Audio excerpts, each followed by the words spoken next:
Desde un reptil enorme de 4 brazos y que no vuela, hasta las serpientes con unas extremidades desproporcionadas que vuelan de manera irreal. El concepto de dragón varía enormemente. Abramos los ojos ante la enciclopedia y vamos a ver cómo de diferentes son los dragones a lo largo del mundo. Fafnir. Ícono clásico y referente de los dragones nórdicos, en sus orígenes Fafnir no era un dragón, era un dwarf, el cual, consumido por la codicia y por el deseo, mata a su padre Hreomar, a quienes los dioses le habían otorgado una retribución por una terrible injusticia. Este tesoro incluía el anillo maldito de Andvari, el cual traía desgracias a quien lo poseyera. Fafnir huye al Nidalheim para proteger su tesoro. Consumido por la codicia, se transforma en un dragón. El dragón lastimaba y maldecía a todos aquellos que osaran siquiera pisar cerca de su tesoro. Como en toda historia épica, aparece el héroe Sigurd, el cual, con una espada capaz de atravesar escamas y destino, al ver al colosal dragón, Sigurd usa su ingenio, cava un pozo, se esconde en él y cuando Fafnir pasa sobre él, lo apuñala con su arma. Con la muerte de Fafnir no desaparece la maldición, sino que cambia de manos, porque en esta historia el verdadero enemigo no es el dragón, sino la codicia de quien lo creó. Su apariencia varía enormemente. Si bien la idea de representarlo como un arquetipo del dragón, en otras imágenes se asemeja a una gran serpiente, siendo la principal característica de Fafnir su enorme tamaño. Podríamos haber hablado del Nidhogg, el cual habita las raíces del árbol de la vida Yggdrasil. Este está asociado más a la muerte, pues se alimenta del cadáver de los traidores y de criminales repugnantes, por lo cual está rodeada de huesos. Hydra. Arraigada ya en la cultura popular, la gigantesca serpiente de 9 cabezas, que al ser cortadas se regeneraban multiplicándose por 2, y la principal de estas era inmortal. No solo eso, pues en Lerna, lugar donde habitaba, y considerado uno de los portales al inframundo, su veneno era tal que contaminaba ríos y árboles. Hija de los titanes Tifón y Equidna, esta fue enviada por Hera para matar a Hércules. Justamente este enfrentamiento en su punto cúlmine, pues Hércules, comprendiendo que cortar cabezas no era suficiente, recibe ayuda de su sobrino Iolao, quien cauteriza los cuellos tras cada corte, impidiendo que estos regenerasen. Finalmente la cabeza inmortal es enterrada bajo una roca gigantesca. Ya muerta, Hércules usa su sangre para impregnar sus flechas, haciendo de estas armas letales. Kaliya. Como representante de las Nagas, tenemos la historia de Kaliya, la cual quizás por un origen común antiguo, se parece bastante a la historia de la Hidra, pues no solo contamina todo lo que esté cerca de ella, sino que posee múltiples cabezas. Pero a diferencia de la versión griega, el héroe de esta época, Krishna, danza sobre las cabezas de las bestias. La humilla de tal manera que ésta desiste y finalmente expulsa a Kaliya. Alejada de los ríos y el valle, el héroe permite a la Naga vivir lejos junto a su familia. Yamata no Orochi. Por la enorme influencia cultural japonesa, su nombre ha generado reconocimiento. También similar a la Hidra, esta tiene 8 cabezas y 8 colas, con ojos de un rojo profundo. Alrededor de su cuerpo, como si fuese parte de la naturaleza, crecen árboles y musgo. Orochi exigía que se le entregase de manera anual una joven, y es ahí donde transcurre la historia, pues Kushinada Hime es salvada de ser sacrificada por el dios Susanoo, el cual emborracha al monstruo con sake, tras lo cual le corta todas sus cabezas. Susanoo no solo consigue ser el héroe, sino que consigue de una de las colas la legendaria espada Kusanagi no Tsurugi, uno de los 3 tesoros imperiales de Japón. Shenlong.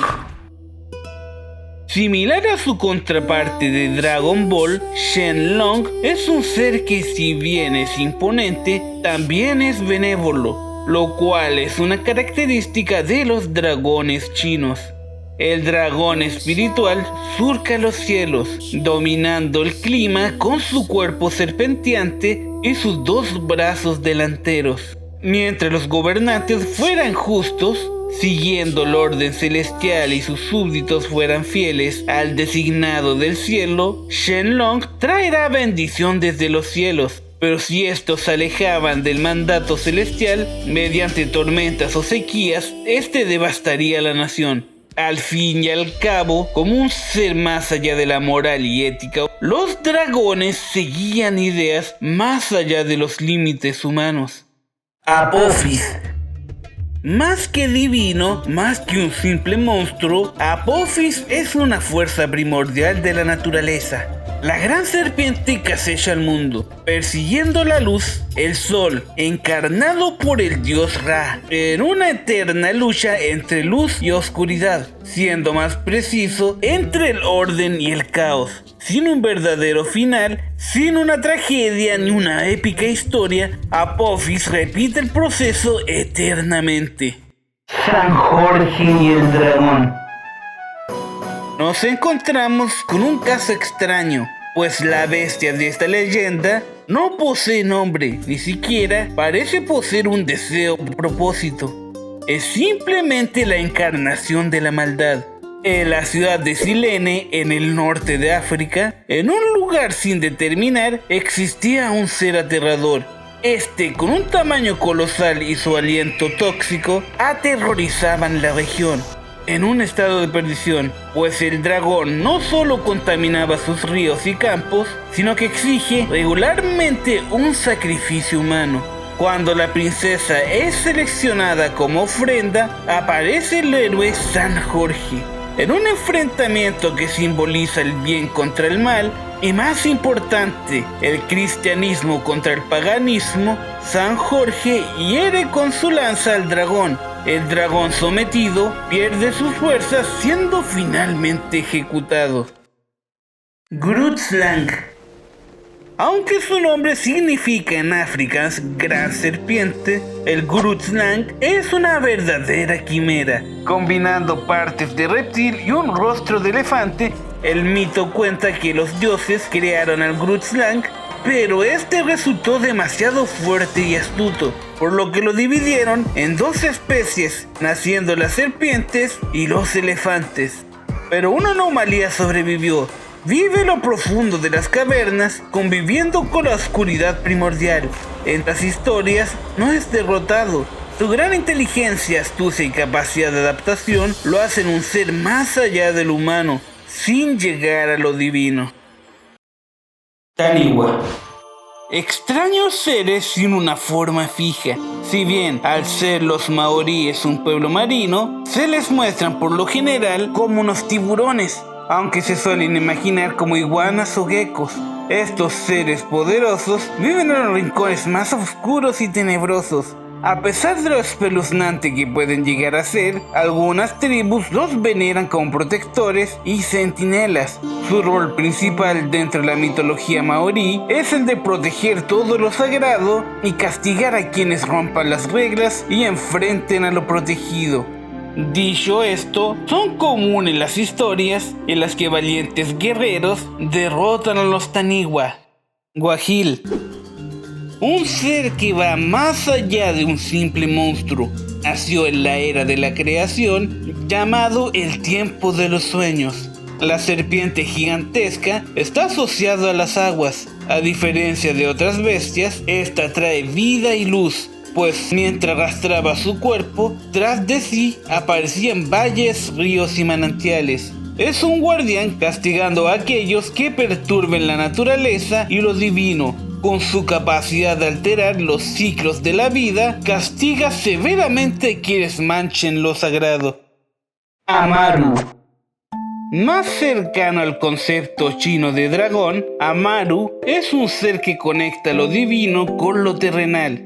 Si bien su forma es cambiante, se le suele representar como una serpiente gigante, a veces con 2 cabezas.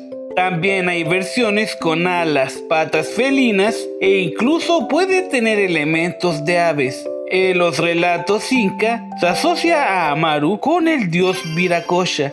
Como hemos dicho, Amaru puede trascender entre los mundos, actuando como una manifestación de la naturaleza. Se dice que su aparición anuncia cambios profundos, desde terribles cataclismos a transformaciones espirituales. No es un ser que reclame sacrificios, ni posee una voluntad de destrucción. Es más bien un ser más allá del entendimiento humano. Quetzalcóatl. A diferencia de todos los otros antes, Quetzalcóatl es un ser divino. La serpiente alada trae luz y sabiduría a la humanidad. Se puede tanto arrastrar por los suelos como surcar los cielos. Al estar presente en una variedad de culturas, su representación puede variar. Mientras en algunos mitos participa de la creación de la humanidad, viajando al inframundo para reunir las osamentas humanas. En otros relatos, tras conflictos y traiciones, abandona el mundo prometiendo regresar. Aunque los mexicas esperaban ansiosamente su regreso, la figura del dragón alado permanece como un farol de sabiduría y virtud. Tren Tren y Kai Bilú. En su mito más trascendental, Kai Bilú, quien buscaba castigar a la humanidad, poseía el poder sobre las aguas, y Tren Bilú, protectora de la humanidad, quien podía controlar la tierra y los volcanes. Kai, finalmente decidida a exterminar a la humanidad, comienza una furiosa inundación. Pero Tren Bilú, quien ya había avisado a los humanos sobre sus planes, refugia a los mapuches en su montaña sagrada. A medida que las aguas alcanzaban la cima, Tren Bilú elevaba la tierra hasta acercarse al sol. Aunque pudo salvar a quienes se refugiaron, aquellos que se ahogaron fueron convertidos en peces, rocas y cetáceos. El enfrentamiento colosal entre ambas marcan la creación de la tierra y paisaje del hermoso sur chileno. Aún hoy en día convive con el ciclo de creación y destrucción.